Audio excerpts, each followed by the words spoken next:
Want to remind you that Vacation Bible School is coming up, and we always need help. From what I understand, I got the word later that VBS will be in the daytime rather than at night, and so we'll need helpers for that. What's the date? Memorial Day week. Okay. So we need help in that area. Will you pass these or just pass them around or just make sure that they get out? Last week we started a 3-week series on angels, demons, and spiritual warfare. And last Wednesday we talked about angels. Tonight we're going to talk about demons, and I want to break the Bible study down into the same 2 sections. We talked about how the nature or the existence of angels and then the type of work that they do. We're going to do the same thing tonight talking about demons. We're going to talk about their existence, their nature, who they are, and then we're going to talk not exhaustively about their work, but a little bit about them. Keep in mind, I mentioned this too. I mean, the Bible is full of teaching about angels, demons, and spiritual warfare. I don't intend for these 35, 40-minute times that we talk to cover everything. They're just parts that will give you something to go on, and you can do your own follow-up study. Thank you. And so I want us to look at, first of all, the existence of demons. And just like last week, I'm going to have some help in turning and reading some of these verses. First of all, demons were created by God. They're created beings. They're not eternal beings. They're not beings that have always existed. They were created by God. And Ezekiel chapter 28, verse 15 is the verse that goes along with that. Does somebody have that?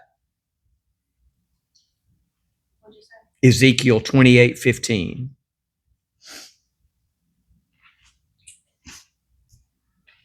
Somebody, okay. Let me find it. Keep finding Ezekiel. It's right after Jeremiah, Limitations, Ezekiel.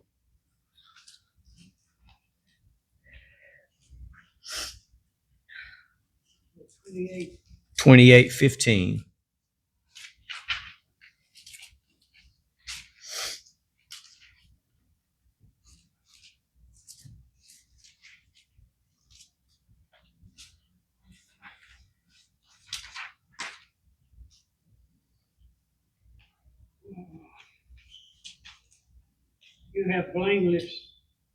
You were blameless in your ways from the day you were created. Your wickedness was found in you. Okay, that verse is a literary reference to the devil. And what God was speaking was, when you were created, you were good. So not only were demons created, they were created good. They were created to be agents of God. They were created to go out and carry the work that He intended to do in the world. It's really important for us to know God did not create evil beings. He created them with the capacity to choose, but He created them good. In fact, what that verse specifically says about the devil is, you are created blameless. You are created innocent in all of your ways. You were created good. But then, and by the way, we don't know when the creation of angels and demons happened. There are a lot of philosophies about that. There are people who believe that angels and demons were created between Genesis chapter 1:1 and chapter 1, verse 2. There are people who hold to that philosophy. There are people who believe that they were created before Genesis chapter 1, verse 1 and the timetable isn't discussed in the Bible. There are people who wonder about the rebellion. Some people think that the rebellion happened in Genesis chapter 3, when the serpent was more lovely than all the other beings and slithered into the garden. And it was at that point when the devil fell. We don't really know that. We just know that the angels, that the demons were created blameless. They weren't created evil. They were created to follow God. And then they did rebel. Somebody has Ezekiel chapter 28, verses 16 and 17, the two verses right after what Mr. Rodney read.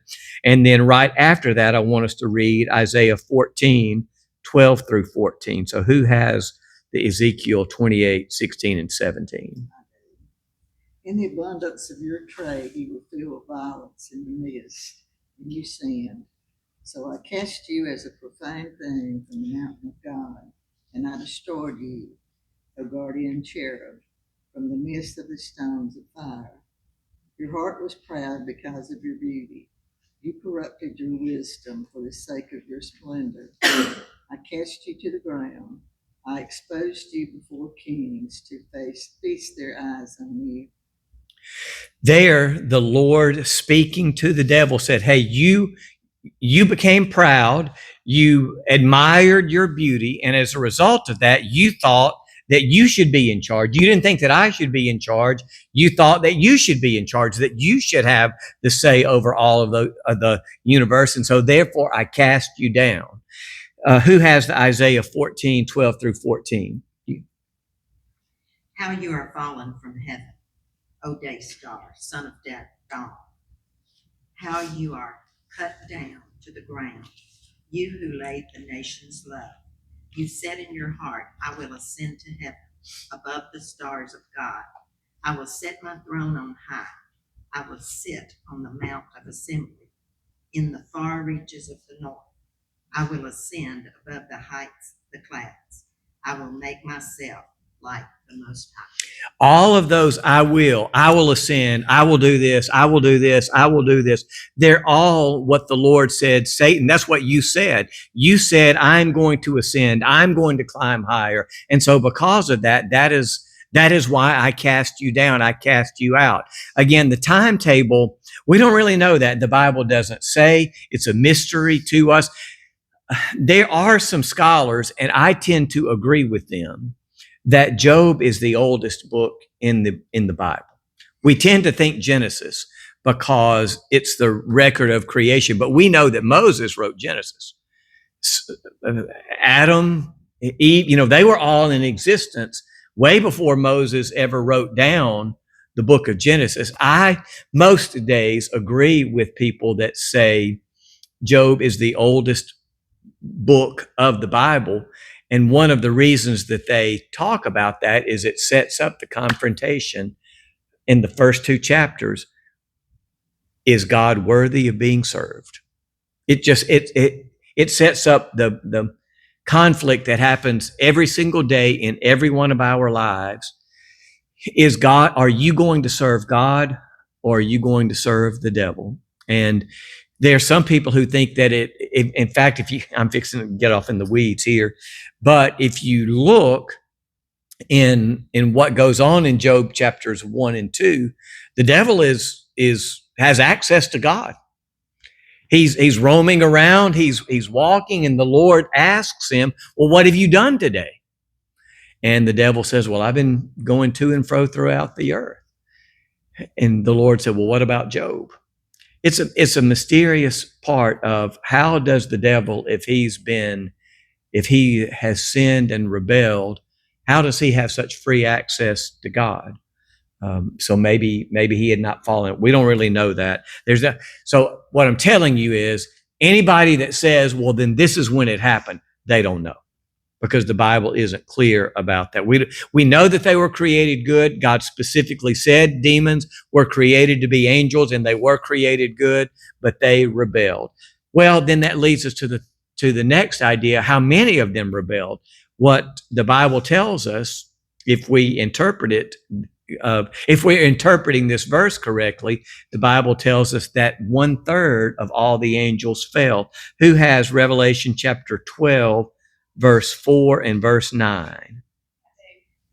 Its tail swept 1/3 of the stars out of the sky and flung them to the earth. The dragon stood in front of the woman who was about to give birth, so that it might devour her child the moment he was born. The great dragon was hurled down, that ancient serpent called the devil, or Satan, who leads the whole world astray. He was hurled to the earth, and his angels with him. Okay. In Revelation 12, verse 4, the Bible says that the The dragon, who's representative of the devil, swung his tail and a third of the stars fell to the ground.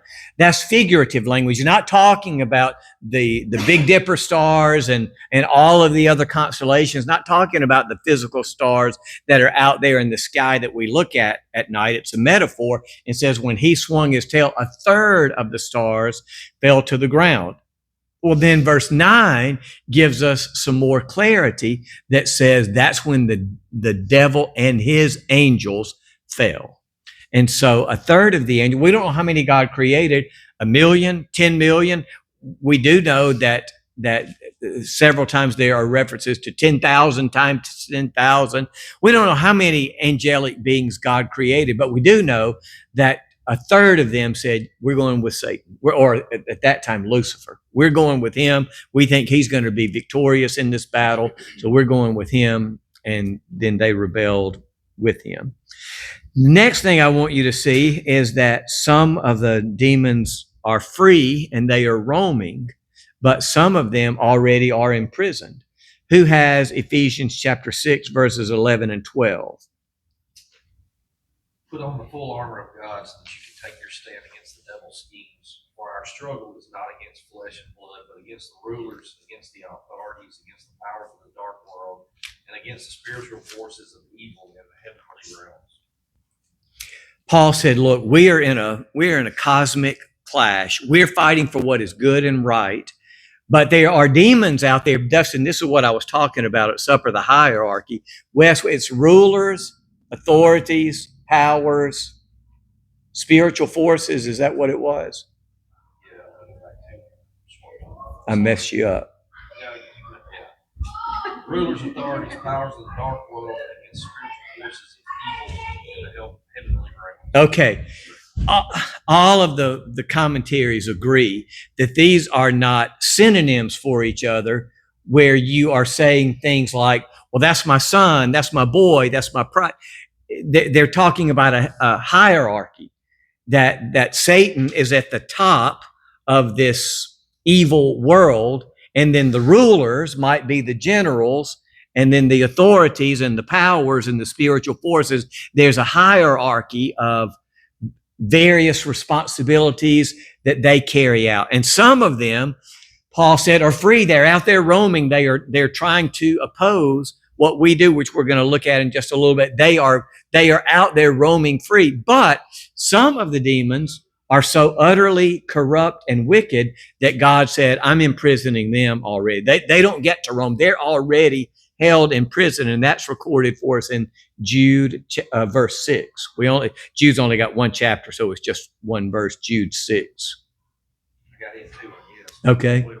Well, they dumped them on you. Yeah, and the angels who did not keep their positions of authority but abandoned their proper dwelling, these he has kept in darkness, bound with everlasting chains for judgment on the great day. What Jude wrote, Jude, by the way, is a half brother of Jesus.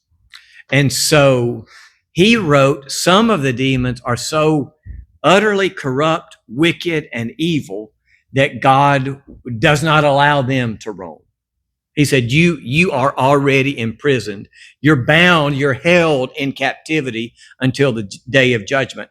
Eventually, what's going to happen, God is going to close the curtain of human history, and everything about eternity is going to begin. And one of the parts of eternity is that Satan and all of the demons that followed him are going to be crushed.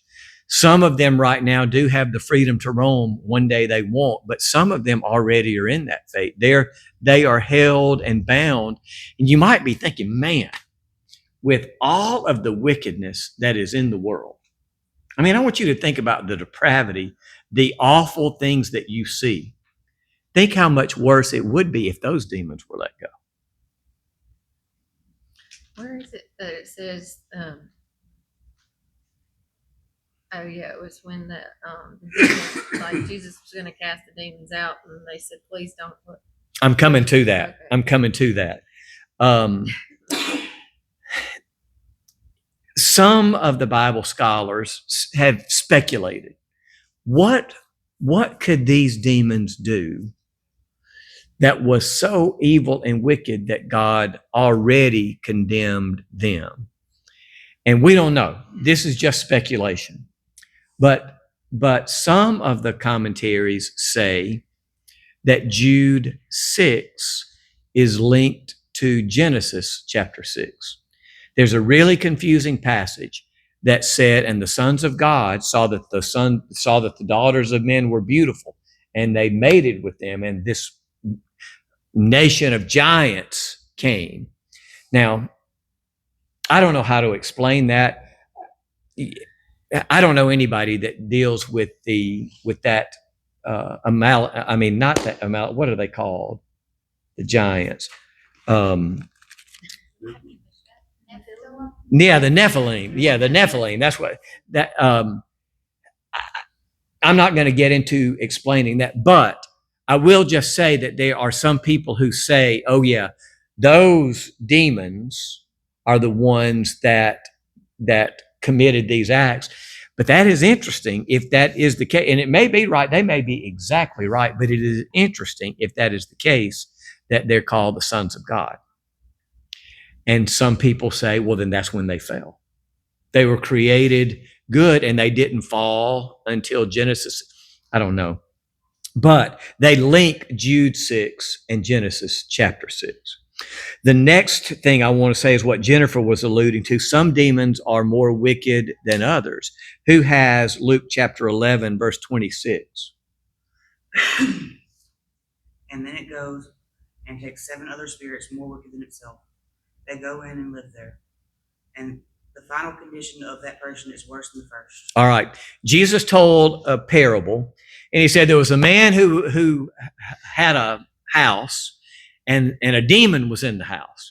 And so he said, man, I gotta change my ways. And so he got rid of the demon, but he didn't fill up the house with good things. And so the house just was now vacant. Well, then the demon passed by and said, man, that house has been cleaned up. It's ready to be lived in again. And he brings 7 more demons, more wicked than him. And so there is a scale. I can't define it, but there is a scale. Some demons are more wicked, more evil than others are. And Jesus taught that in that parable, said, look, these 7 were more wicked than the one that was already there. And those 7 might not have even been equal in their wickedness. It could have been 1 through 7 in their wickedness. We don't know. So all of those things that I'm talking about are the existence of demons. Those are the things that I want you to remember. They were created good. Then at some point in history, they rebelled. And a third of them are the ones that rebelled, not all of them, not even half of them. Some of them are free, some of them are bound, and some are more wicked than others. Now let's talk about what they do. When they are moving around in the world, what is it that demons do? I've said this before on Sundays. I really try to be careful. Some people see a demon behind every unfortunate circumstance. And I don't in any way want to minimize what they are doing, but I've been in services before where the sound system was messing up and people saying the devil's trying to stop that. And maybe sometimes that is right, but sometimes, hey, the sound system was installed poorly and there's a bad wire up there. And I just try to be very careful not to give the devil more abilities than he really has. And sometimes people just, well, that's the devil. That's the devil. The devil can only be in one place at one time. Now, there are a lot of demons. We don't know how many of them there are, but they can only be in one place at one time. Remember, we talked about that with the angels. They're limited. They can only be in one place at one time. And maybe demons say, you know what I really want to do today is I want to mess the sound system up. But I just think that there are more wicked things that they can be involved in. And so let's talk about what they do. First, they do cause pain, both physical and mental. I didn't give these verses to anybody, but if you've read the book of Job, Job is a hard book, but it's one of my favorites. I have a friend from New Orleans Seminary who wrote his doctoral dissertation on the theology of pain and suffering from the book of Job. And it's a really tough book, but the devil is the one who went to God. And after God bragged about Job, he boasted about him. He said, look, there's not anybody on earth like him. You go roaming out there, there is nobody like Job. He's blameless and upright in all that he does. And the devil said, well, of course he is. I mean, look at how rich he is. I mean, he's got all of this sweet potato money. He's rolling around in it. He is loaded. He's prominent. He's successful. Of course, Job is blameless and upright. You've given him so much. But if you take that away from him, he'll curse you to your face. And God says, do it. I've got confidence in Job. He'll stay true. And the devil took away everything that he had. And then the devil went back, and Job stayed true. And then the devil went back to the Lord, and the Lord said, hey, told you. Job's stronger than you thought he was. He said, well, of course he's true to you. You didn't let me touch him. You told me I could take his possessions, I could do it, but I couldn't touch him. He said, you can do whatever you want to him, but you can't kill him. And that's when Job's body broke out with all these sores, and he just ached and his body wasted away, but he still stayed true. And the devil is the one who caused those. Now, he had to get God's permission. And that's important for us to know too. God and the devil are not in this intense battle, fighting back and forth, and some battles the devil wins and some battles God wins. It's not this 50-50 struggle. The devil is no match for God. Anything that the devil does in this world has to be allowed by God. Now, I don't know why he allows them all, but I'm confident of this. Anything that goes on in this world that we look at with such, God had to allow it. He didn't necessarily he didn't cause any of the things that happened to Job, but he did allow them. And the devil was at work causing pain and suffering. And sometimes he does that to us. Sometimes he brings pain and suffering into our lives. Next, he can also cause persecution. We're going to talk, let's see, where am I in Acts 6:1? Starting on May 9th, May 3rd, we're going to look at some persecution that the church had when Stephen started to preach. Well, the devil is at work generating this persecution. Who has Revelation chapter 2, verse 10? Do not fear what you are about to suffer. Behold, the devil is about to throw some of you into prison, that you may be tested, and for 10 days you will have tribulation. Be faithful unto death, and I will give you the crown of life. Okay. Jesus in the book of Revelation wrote 7 different letters to 7 actual churches. That part of Revelation is not metaphorical. It's not allegorical. There were 7 actual churches in those cities, and Jesus, through the Apostle John, wrote a letter to them and sent it to them. And there he said, look, you hold on. The devil is about to send some of you into prison. He doesn't like what you're doing, and so he is going to send some of you to prison. And sometimes the devil is involved in the persecution that we face. He ramps up the opposition to what God is doing. So he is involved in persecution. He also tries to hinder the work that we're doing. When we are trying to do what is good and right, when we're trying to serve the Lord, the devil wants to oppose that, and he tries to thwart it. Who has 1 Thessalonians chapter 2, verse 18? Because we wanted to come to you, I, Paul, again and again, but Satan hindered us. Okay. Paul wrote to the Thessalonians and said, look, I've been trying to get over there. I know that a church your church is booming. In fact, I love this passage in 1 Thessalonians 1. Paul said, you're the model church. Every other church wants to be like you. They want their church to be like your church. And he says, so I want to get over there and spend more time with you. But every time the devil has hindered me. He said the devil has put up roadblocks. The devil has inserted hurdles that I've not been able to get over. And sometimes when we are really trying to serve the Lord, we're trying to do what's right. The devil notices that. He circles it and says, I want to do what I can to stop that. So he tries to hinder the work of believers. Next, he wants to destroy us. The devil doesn't want to be a minor irritation in our lives. He's not going to settle for being just an inconvenience. He doesn't want to bother us a little. The devil's goal for me is to destroy me. And the devil's goal for you is to destroy you. And it is important that we remember that, because sometimes we think, oh, this little sin is not that big a deal. I can compromise here. I can cut a corner there. And that's when the devil says, see, that's what I want you to do. Rarely does anybody's life fall apart overnight. People's lives fall apart little by little. This little choice that people think is no big deal makes it easier for people to take a little bigger step in the wrong direction the next time. And little by little by little by little, the devil works to try to destroy us. Who has 1 Peter chapter 5, verse 8? Just be alert and of sober mind. Your enemy, the devil, prowls around like a roaring lion looking for someone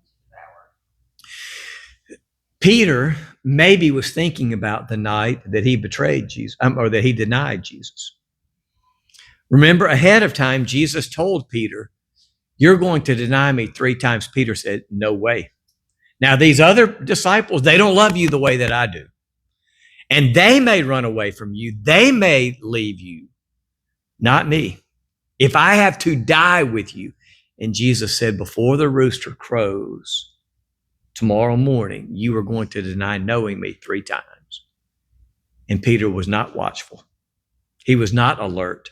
Even with Jesus specifically looking at him and warning him, Peter still didn't have his guard up. And so later in life, he wrote, be sober and alert, because your adversary, the devil, is prowling around like a roaring lion, because he wants to devour you. He doesn't want to just irritate you. He doesn't want to put a pebble in your shoe. He wants to destroy you. I don't know if you ever watched the Animal Planet or any of those types of shows. I like them. I find them interesting.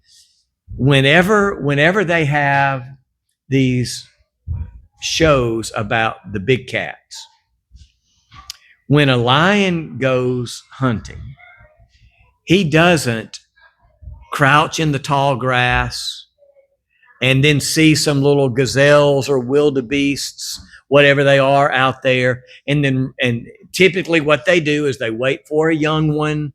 They wait for a crippled one to kind of get away from the crowd, and they race out of the grass. When they get there, the lions don't introduce themselves to the gazelle as they look, I'm hungry, know that you're trying to survive. If you'll just let me have that back leg, that's all I want now. Your friends are going to make fun of you. They're going to call you hop along. But look, if you'll just let me have that back leg, then that'll satisfy me. The lions don't do that. They attack. They eventually clamp their jaws on the neck of that animal, and it's destroyed. And Peter used that simile for a reason. He said, he is like a lion who wants to destroy you. And if I could just, for someone who speaks to young people regularly, the message applies to adults too. But if I could just get across to teenagers, the little sin that you think is not that big a deal is the devil inching closer to take you down completely. Jesus said the same thing in John chapter 10, verse 10. Who has that? The thief comes only to steal and kill and destroy. I came that they may have life and have it abundantly. Jesus said, let me tell you what the devil wants to do. He wants to steal. He wants to steal your joy, your peace, your contentment, your family, what is valuable to you, what matters to you. He wants to steal. He wants to kill, and he wants to destroy. That's exactly what he came to do. And Jesus said, I came to do exactly the opposite of that. I came to give you life at its very fullest. The devil wants to destroy us. The demons are at work on his agenda in that rulers, authority, power, spiritual forces, in that hierarchy. The devil is giving the commands, and the demons are out there carrying them out, trying to steal from me, trying to steal from you, because ultimately what they want to do is to destroy. Well, there are a couple of specific ways that I want to talk about how the devil does those things. We talked about him causing pain, causing persecution, hindering work, and destroying. There are two specific things that I want to talk about. First, demons tempt us in order to cause persecution, they tempt us. They try to get us to do what is wrong. What the devil prefers is that we undo ourselves, that we listen to him and are to blame for our own circumstances. And one of the ways that the devil does that is he causes us to question God's goodness. If you look in Genesis chapter 3, the devil appeared to Eve and asked, "Did God put you in this garden, but then told you not to eat of any of the fruit here?" And Eve said, No, you've got it all wrong. Now here's where Eve and I are different. If a snake appeared in the garden, I don't like snakes. So I would have automatically known that's evil. I would have invented the first shovel, chopped his head off, and that would have been it, especially one that talks. But he said, "Has God put you here and you can't eat any of this fruit?" He's questioning God's goodness. He's chipping away at Eve's confidence that God is good and would provide for them. And then Eve responded, No. God told us we could eat of all of the fruit of the garden. The only fruit that we can't eat is the fruit from the tree in the middle of the garden. And that's the tree of the knowledge of good and evil. And God said that we shouldn't eat it. And then Eve betrays what's going on inside her heart. She said, and God told us not to even touch it. But that's not what God said. You can read it for yourself. God did tell them not to eat. But Eve started saying, you know what? He told us not even to touch it. She starts buying into, God may not be that good. Well, then the devil said, well, let me just stop right there. How many times have your children or you or me used as an excuse for our wrong behavior the character of other people? Why did you cheat on that test?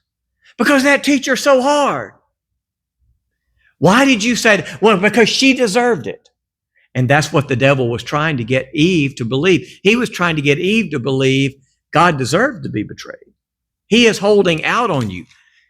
And then the devil said to Eve, see that tree that's in the middle of the garden that's the best one.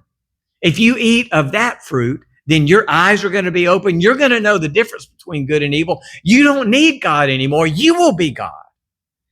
What the devil tries to tell us, he tells me this every day. He tells you this every day.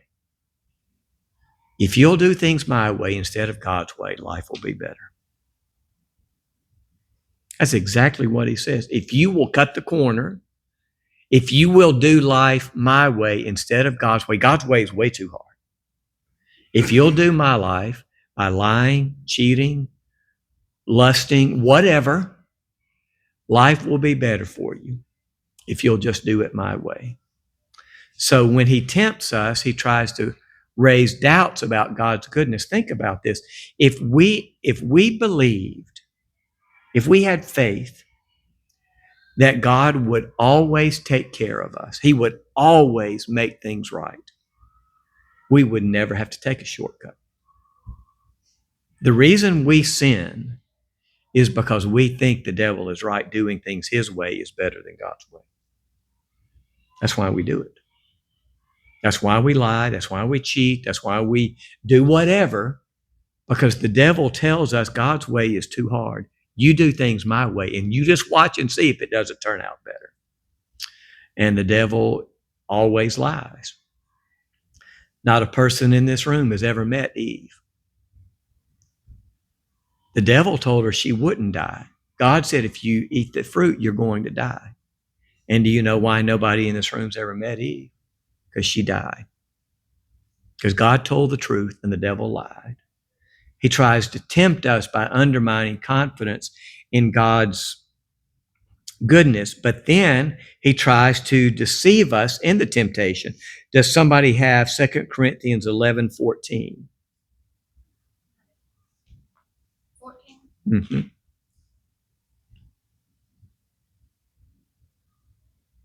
And no wonder, for Satan disguises himself as an angel of light. Paul was writing about how the devil works, and he says the devil disguises himself as an angel of light. The devil doesn't put the consequences of our actions out there. He doesn't say, look, you're going to be embarrassed. You're going to lose your reputation. You're going to lose your family. You're going to suffer these consequences.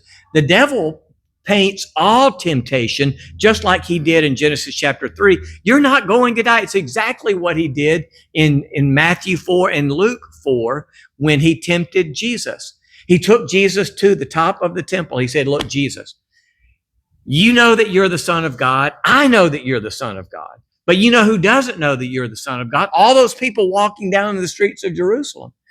You know what would prove it to them? You jump off the steeple, and you know your Father is not going to let you hit the ground. Angels will catch you. Everybody will see, this must be the Messiah. Jesus, you can jump and not get hurt. And that's what the devil tells people every time when he tempts them. You can do this and get away with it. You can jump and not get hurt. But when we jump, we get hurt. The devil tries to deceive us. That's his goal. He doesn't appear as a fear. You see these, images of the devil, whatever. He disguises himself as an angel of light. He doesn't come across as sinister. He doesn't appear to be to us in evil form. He appears to us as an angel of light, saying, look, come do things my way. So he tries to tempt us.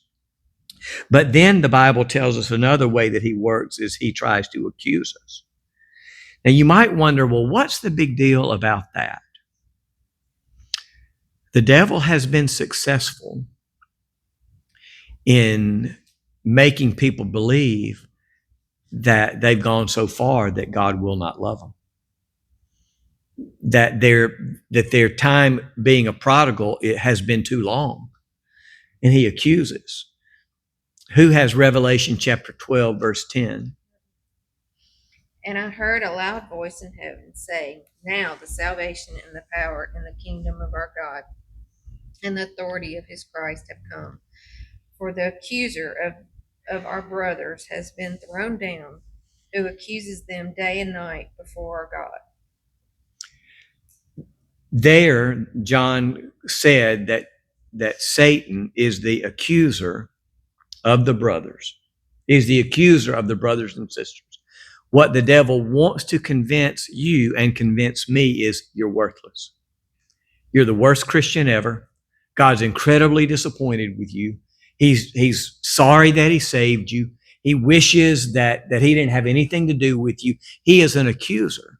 He tries to saturate us with shame, guilt, and cause us to feel a sense of worthlessness.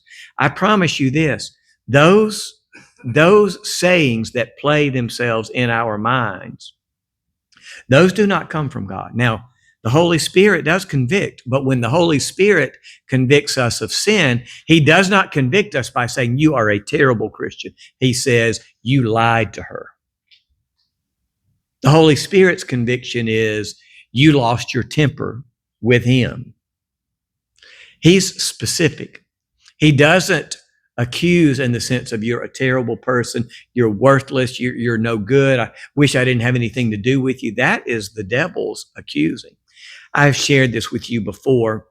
I grew up in a great home. Sometimes people have some issues with God because of their parents, and that is a legitimate thing. But I didn't get this from my parents. I think I got this from just being the firstborn. How many of you are firstborn in your families? If you're the firstborn, what all the birth order psychological studies say is that you have the strongest conscience of all your brothers and sisters. If it's a stereotype. Well, I mean, you got some No, Ole Miss I in you. mean, So, my children. oh, not that way. Well, I mean, it's a stereotype. It's not, it doesn't have to be that way. But I have a very,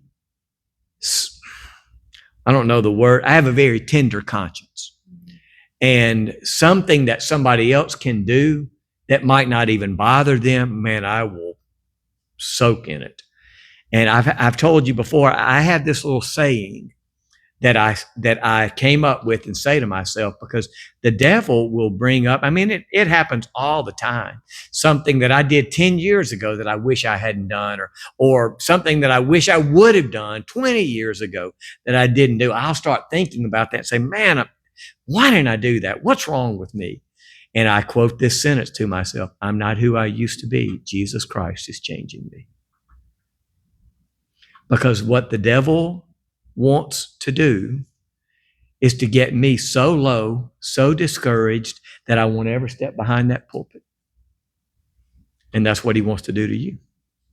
He wants to accuse you so relentlessly and tenaciously that you walk out saying, man, there's no way God could ever use me. I am worthless. I'm no good.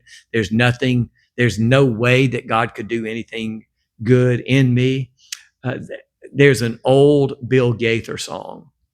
I love my Sirius XM radio. I don't know if any of you have it in your cars. Every time you want your bill lower, you just call them and tell them you're going to cancel, and they'll magically find a way to come up with a new rate for you. And I love it because if I'm traveling, I can hear any sport. On a Saturday, I can find any college football game that's being played that I would care anything about. I just love that. Well, there is a Gaither station. And sometimes I'll flip over there because the church where I grew up was a Southern gospel quartet type of thing. And so I love that type of music. And Bill Gaither has a song called Something Beautiful. And the chorus goes, something beautiful, all my confusion, he understood. All I had to offer him was brokenness and strife, but he made something beautiful out of my life. And that's what God does. And the devil tries to tell us the exact opposite message. He says, there's no hope. God cannot do anything with you. He is the accuser. He just keeps pounding us. That's not what God does. In fact, a verse by comparison where the devil is the accuser, Romans chapter 8, verse 1 says, there is therefore now no condemnation for those who are in Christ Jesus. Jesus took every single sin that I ever have committed and will commit, and he washed them as white as snow. You can't see it, but I am clothed in a robe as spotlessly white as Jesus' righteousness itself. That's who I am.